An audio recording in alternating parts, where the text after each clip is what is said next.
Hello, welcome to Desert Trippin. This is Joe Bowie, and today we are in Slab City, and I had a couple of things that I was tentatively going to try to do here.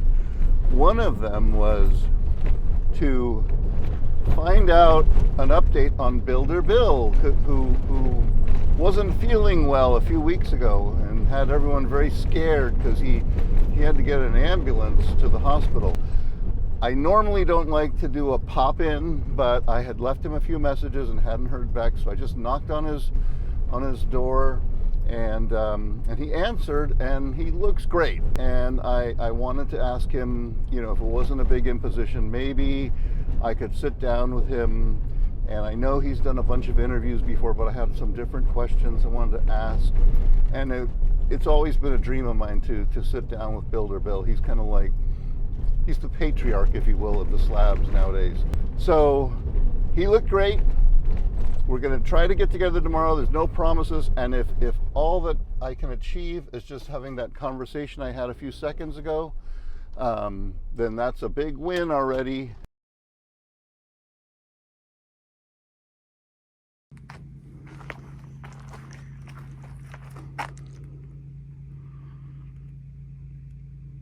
Hey, so welcome to Desert Trippin'. This is a really super treat for me. I've wanted to interview Builder Bill for like 3 years and never got a chance. We've said hi, we've chatted and stuff, but we could never sit down when it was quiet enough. So Bill told me yesterday, hey, maybe come by in the morning when things are quieter, and here we are. Here we are. Yeah.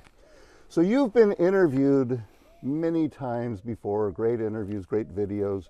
If you've been living under a rock, you don't know that Bill came here in the late 70s, probably? 98. So what's that, about 28 years ago? 27 years ago? Yeah. 26. Yeah. 26, 27 years.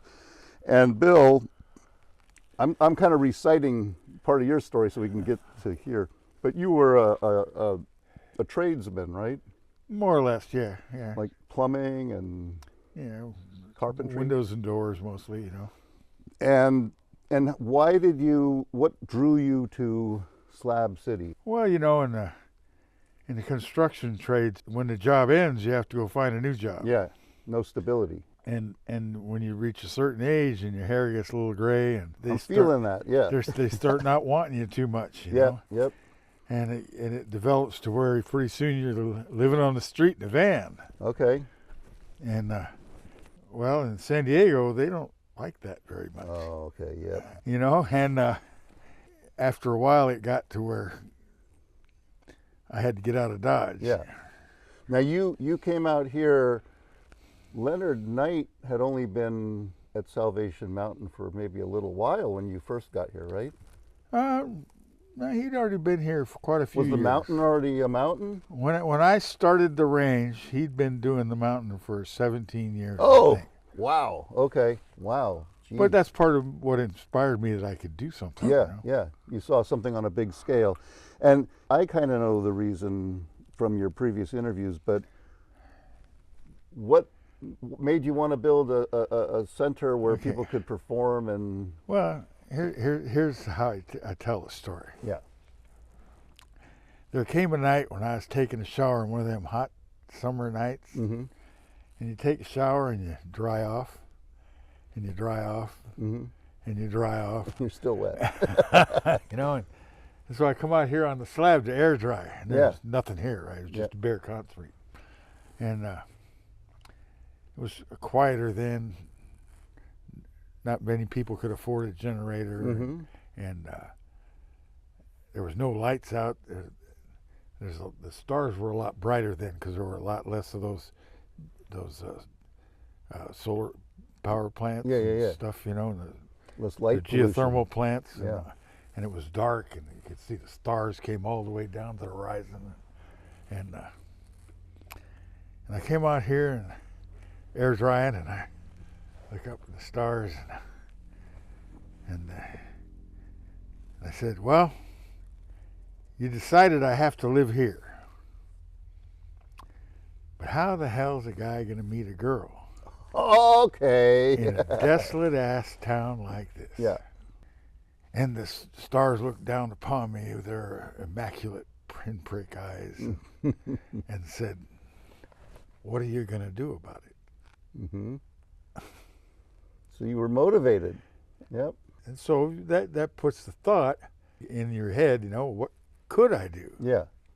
And you were a musician. No. You weren't? No. Oh, okay. I learned to play after I started doing this. Okay. Well, that's even cooler. Yeah. And what could you do? Yeah. And So so you I looked started around. thinking about what, there was a couple of guys played some music, but back then what they would do, the snowbirds would have a party, and these guys would go to their party and play some songs to get some free beer for the night or something like that, But there wasn't a place for it, Yeah.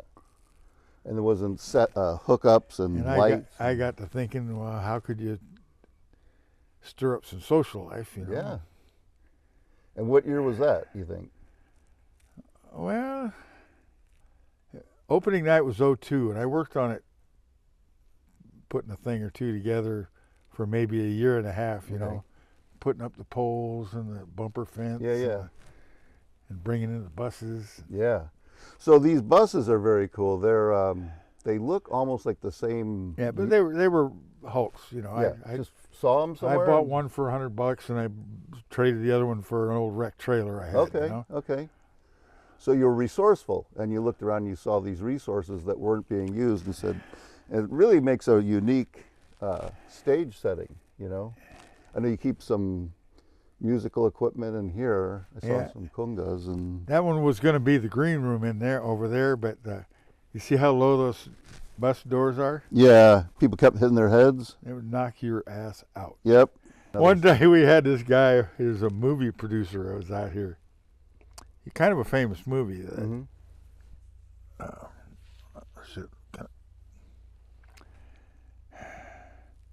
I can't think of the title now. Once you start trying too hard, it hides from you. But anyway, Giancarlo something. Mm-hmm. And he was helping out carrying some equipment. He was real enthusiastic. He come running out. He caught that door, and only his feet came out. Man. Oh man, I thought he was dead. and a few seconds later, he popped up. Yeah, he was all right. Good. No big. Oh yeah, he had a mark. Okay. For a while. He'll have a memory of this place. So that was you said 90. Was that Giancarlo Rossi? That's his Giancarlo Rossi. I'll have to look up what movie. Gian. Giancarlo, yeah, Italian boy, which is like John, right? Italian. Yeah, I suppose. Yeah. So that was over 20, almost 25 years ago, and this place, and I've described, the range, and '02 was opening night. So 23 years. In my mind, this place is kind of the beating heart of the community. I mean, of course, you got East Jesus, which is a lot of creativity, but people come together here regularly, and people share their talents, and they communicate, and Well, that's part of the story too. Yeah. Is when I was doing this stuff, putting up the poles and stuff, my old lady knew the guy that lived over there across the street, and she would come visit him once in a while. It was before we ever met. And she looked over here to seeing what I was doing, right? Yeah. And she told her friend, well, what kind of crazy ass fools make it a country bar out here? Well, your original motivation was to meet girls, and you got her attention right away, huh? But that was before I knew it, right? Yeah. And that was a year, say, before we opened, right? But the thing is, on opening night, 100 people showed up. That's a big crowd. No? Yeah. I mean, but instantly I knew I was doing something. Yeah. And before it was just what the fuck would happen if I did that, right? I mean, I've only been to a couple shows here, but every one of them is magical, and because of that setting, when you were standing there buck-ass naked in the, drying off, and the stars are up ahead. There's that stillness and that energy, and then you just hear this boom, boom, boom. It's almost like the sound of life kind of pulsing out into the universe from here. You know, like this is like sending signals out, you know, into space. So it's very magical, is my point. So thank you for doing this, Bill. I mean, it's really, I mean, well, it's given me a life. Yeah. It's inspirational. I mean, I invented stuff. I tried businesses. I built houses.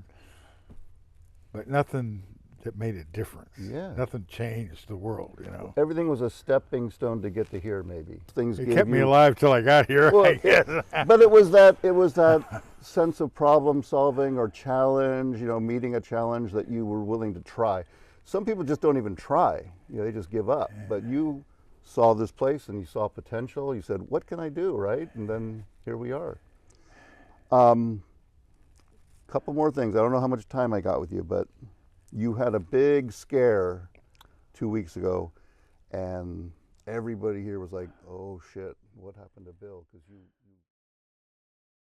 you couldn't breathe, right? And I talked to Dot.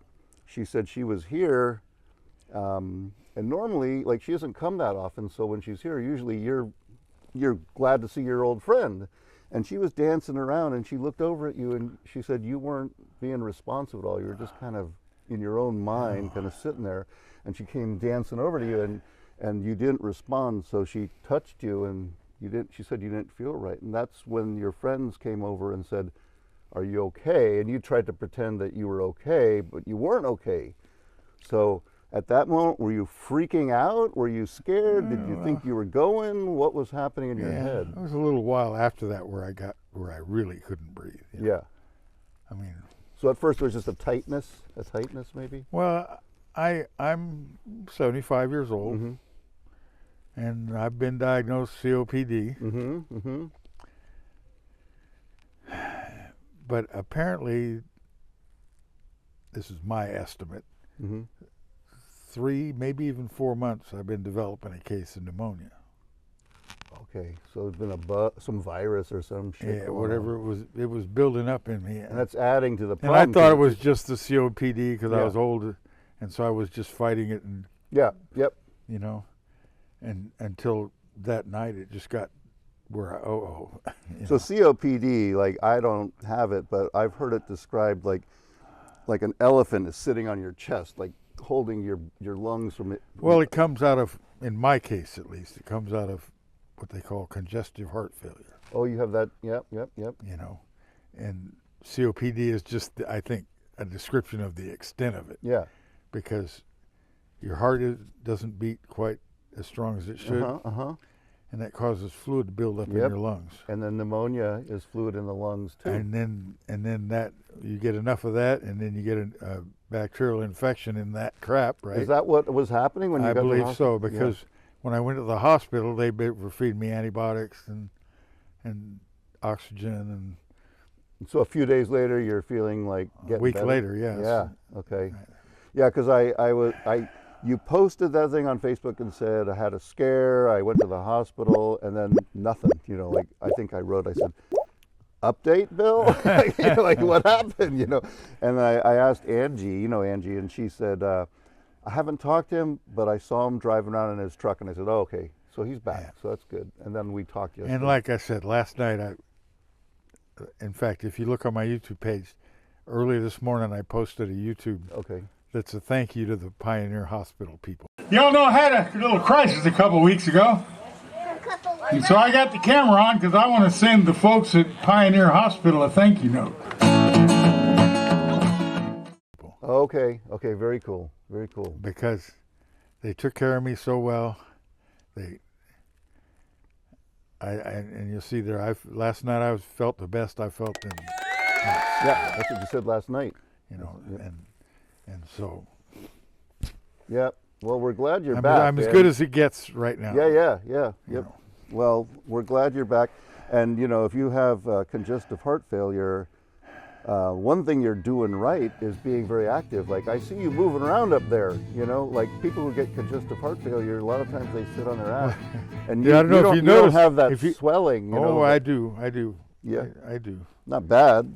Not too, Yeah, a little bit. a See the little. old sock ring there, man? Yeah. A little bit, but Yeah. I've seen people like The, big old ankles. yeah, and I walk every day. Yeah.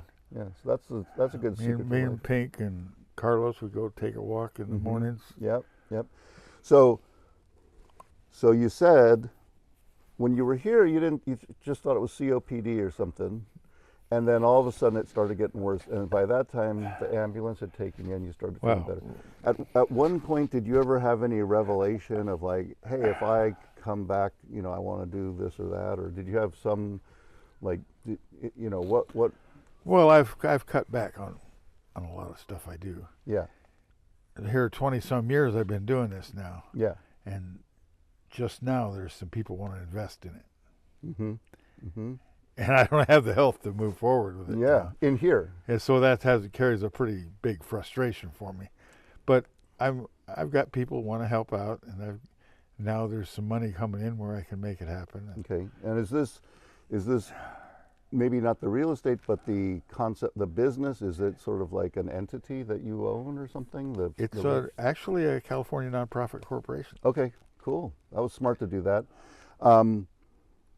Now, I don't know if you can talk about Salvation Mountain, because I know there's some controversy right now. There's like a little... I don't know. There's some change going on. Yeah. Controversy. Somebody is trying to make a move to take over it or something. Oh, a preacher. that TD, but Yeah. he's. I think he's backed off now. Yeah, I think the community kind The of community's told him that he was full of shit and he had to back off. You know. overstepped. Yeah. Yeah, I think that's pretty well. Yeah. But right now, that has its own nonprofit. They're a nonprofit, organization. which I actually have been with them since their beginning. Are you president of it? No, but I've been on their board since the beginning, back in 2011. Is Ron on the board? Uh, The caretaker? Ron was on the board for a while, but he backed off. And I recently, in the last year, I retired because, well, partly I needed to lighten my load because of my health, and partly because the style of management's starting to change. They keep you on as an advisor, maybe, or No, absolutely. Yeah, Yeah, okay. they're happy to. I'm still part of the family, but I've backed off from. is there also some outside financial groups that are interested in helping? to maintain? Well, that's part of their why they had to go to the more business-like management style that isn't my way. Yeah. Is so that they could tap into grants and stuff like that. You know. Dave Lowe, a few months back when they first opened up the Yellow Brick Road, it had been closed for a while, and we walked up on the top, and everywhere you look, it's like something just got repaired, something just got fucked up, something needs repair. It's like it's a never-ending battle. It is, because that hillside, Yeah, by the way, you know what Lake Cahuilla is? I've heard of it. Yeah. Okay. In Coronado's time, 500 years ago, what is now the Salton Sea was a huge freshwater lake Okay. that covered most of Palm Springs, and what we call Salvation Mountain now is on the shoreline of that lake. Wow, it came all the way over there. Today, sea level is about in the parking lot there. But if you look at the hill, it's layered. It's ancient sea bottom, right? And it's layered with clay and sand, and sandstone and clay and sand and sandstone over the millennia. And I believe that water flows through that. Oh, it's porous. Yeah. Okay. It flows through the layers of it, right? Yep. And that causes a certain amount of erosion constantly. So the hillside is moving. Yeah. And if you being there for years, the areas where Leonard had painted up and did the artwork, it would sag and run down, and and you can still see parts of that. Right now. Yeah, and so it is a constant thing. So it looks like there's pressure coming from behind it, from the saturation, and also the cracks in the paint. Water goes in there, and it finds a weak spot. All of that is happening. yeah. So it is a constant thing of keeping it up. the only way to fix that is to get behind it with some heavy equipment and put like a seawall or something up to keep the moisture from. Well, my strategy from back when I was in Ron's position Mm-hmm. years ago, right?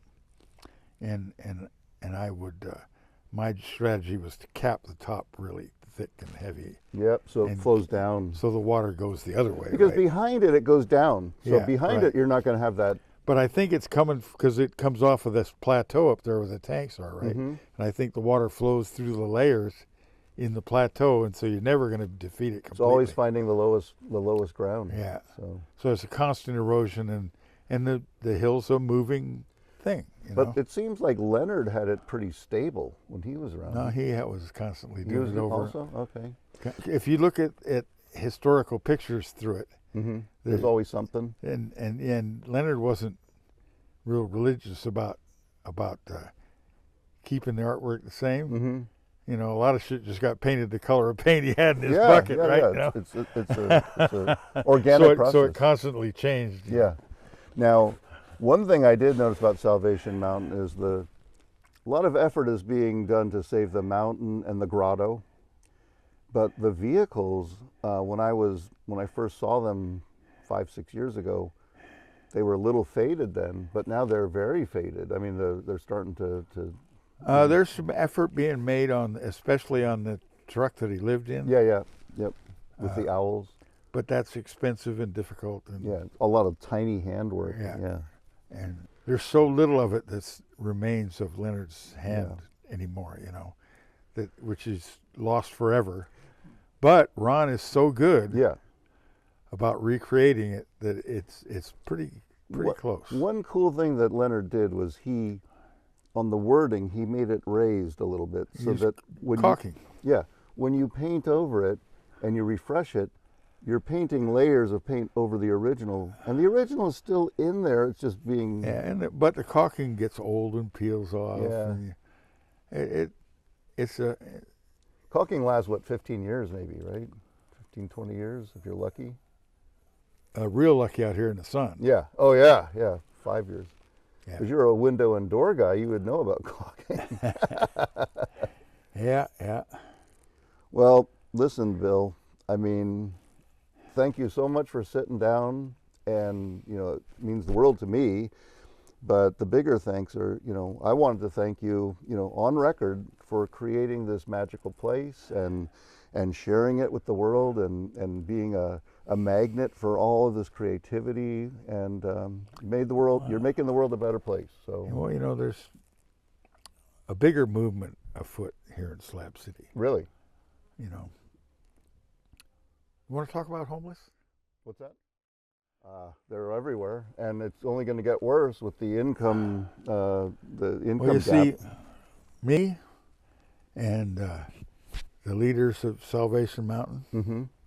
and there's another nonprofit corporation here called Slab City Community Group. Mm-hmm. And all of those groups work independently and together. Mm-hmm.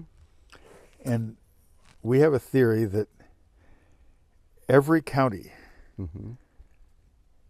in the whole country Mm-hmm. should have a slab city. Every county should have a slab city because every society, every economic structure has people who don't fit in. I was just going to say fit in, yeah. One way or another. They might be crazy. Yep.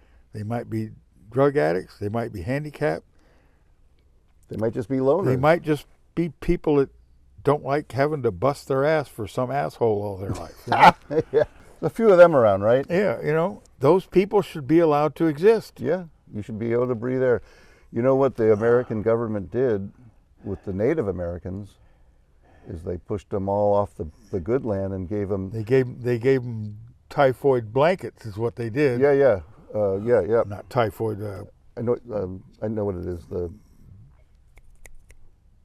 There's smallpox. Yeah, that's the one. Smallpox. But that was horrible. And what we did to the Native Americans is disgusting. But there is a deal that any unused federal land supposedly is allowed to be inhabited by Native American people.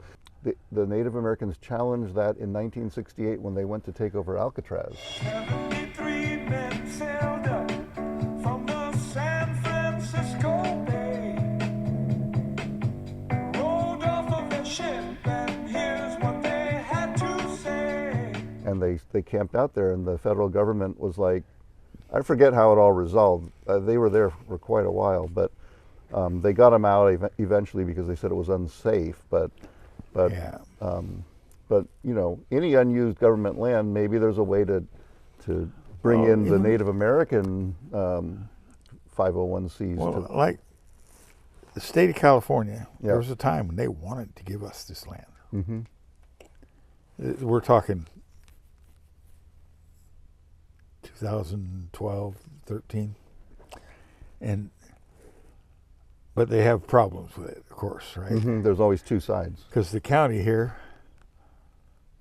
doesn't want a colony of bums. They don't want it to grow too big. You know, but and so I've been thinking here for the last few years how to make a pitch to them Okay. because they won't let go of the zoning laws, right? Mm-hmm.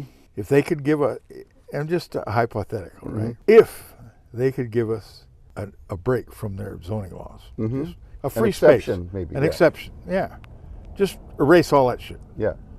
Let people live in cardboard shacks. Because what those guys that live in houses don't understand is that if you've been sleeping on the dirt, A shack is better a than cardboard shack is luxury. And if you're in a cardboard shack, some ratty old trailer that's going to burst into flames in 5 minutes is another luxury. But the way the cities do it is every time a guy gets a blue tarp so it's not raining on him, they come and take all his shit away, so he has to start with a shopping cart again. Mm-hmm. Yep. And so they create the problem that they're trying to They prevent. make it worse. Yeah.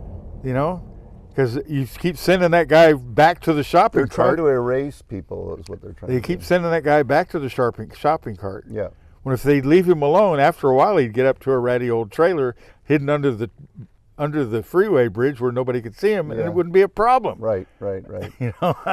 If you look at it from the opposing side's point of view and you think of what are the barriers to them, like they don't want to have, like say they green light this and they say, okay, we'll make an exception on the zoning. You guys can just have autonomy out there. And then all of a sudden people come and say, hey, the county's a hero. They're letting us build our little community.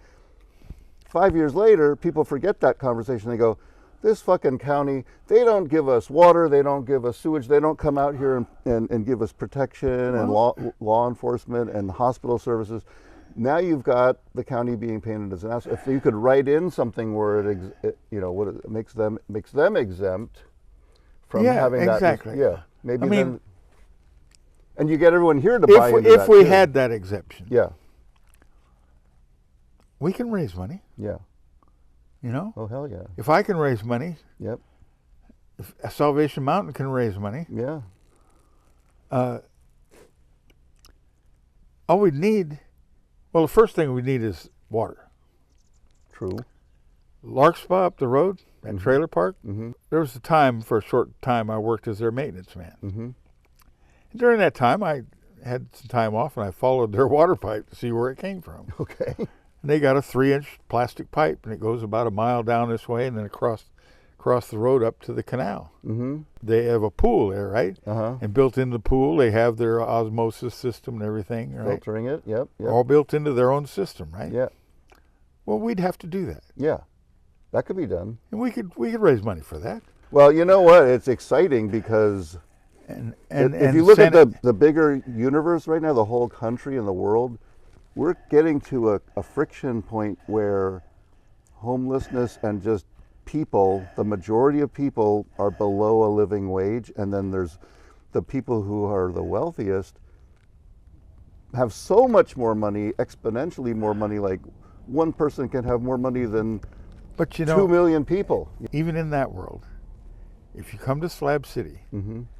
my income is decided by the national poverty level. So I make something under $1,500 Okay. a month, right? Yep. Cut your And so that's how expenses. much money I make, the Yeah. poverty level. Yep.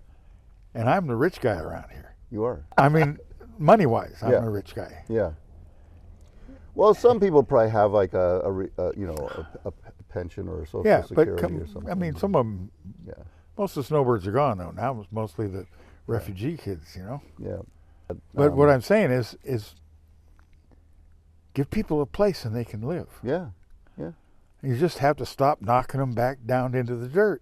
You're talking about a solution in a world that's full of problems. I try thinking, how are we going to dig ourselves out of this mess? I mean, as a species, you have to look now to find people who are nice or friendly. Well, I mean, people say eat the rich. I don't agree with that. Yeah.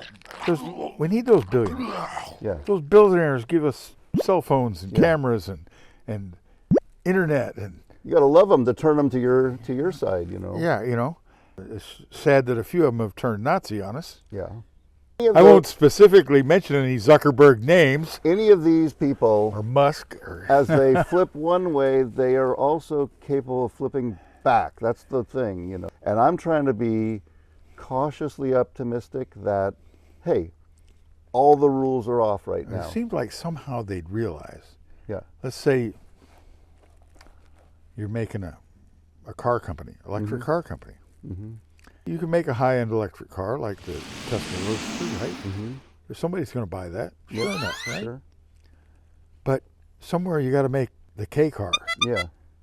for regular people to have, right? A little go-kart or something, Because if the people working in your factory can't afford the car that they're making, Yeah. how long can you keep making that car? Open market, they could Yeah, but you see what I'm stretch it out. saying? Yeah.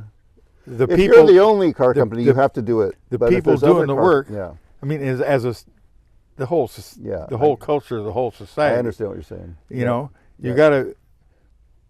You can make your billions of dollars, but make in the way of to make your billions of dollars, make stuff people need, because you're making stuff that only a few people need. You're not going to sell so many of them, right? So you're saying don't let money just be your only driving force. Have a conscience and have a heart. Like take for one of my pet examples is the Tesla the truck. Yeah, the Cybertruck. The Cybertruck. Yeah.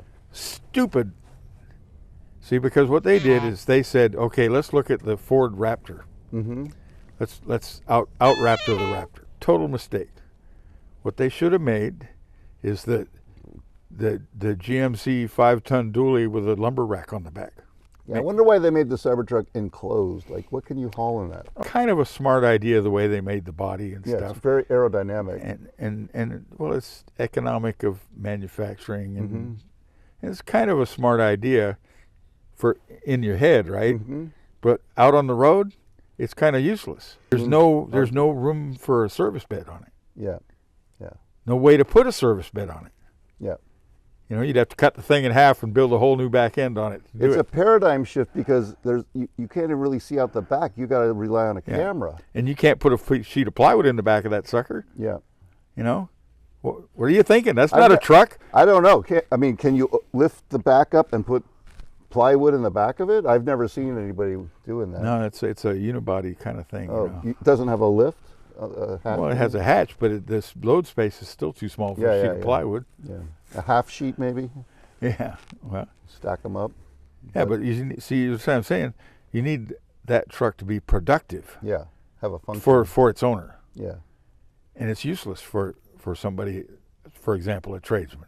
It seems like that truck was made to kind of look progressive and feel secure that you have something to escape from the apocalypse. It was so cool. Yeah. It was going to be cool. I want to look cool, right? Yeah. It definitely has a cool look. And you know, yeah. Well, the Tesla Roadster was built by, I can't remember the guy's name, but the guy had worked on that for 20, 30 years, building that car out of a Lola. And then Musk came along and said, "There's potential." And he already engineered the motor system, and the batteries, of course, have come along since then. Yeah. And Musk put up the money to get it manufactured, right? If there's some way to take all those lithium batteries when they're dead and put them into like a giant thing that can take that energy and turn it back into nuclear or something. There's companies recycling lithium batteries. They are? now, Because yeah. I keep hearing how they're... I've seen several YouTube articles about companies that grind them up and recycle all the materials. Oh, okay. Well, that's good. There's hope for us. But and on top of that, there's new battery chemistries coming along. Mm-hmm. That Hydrogen or whatever. that A, don't use lithium, and B, don't use flammable electrolytes. It's scary how the technology has moved so quickly. It's scary. I mean, they're not online yet. Yeah. But, well, even Tesla, the newest Tesla is coming out with a solid state battery. Mm-hmm. Mm-hmm. It doesn't have a flammable electrolyte in it.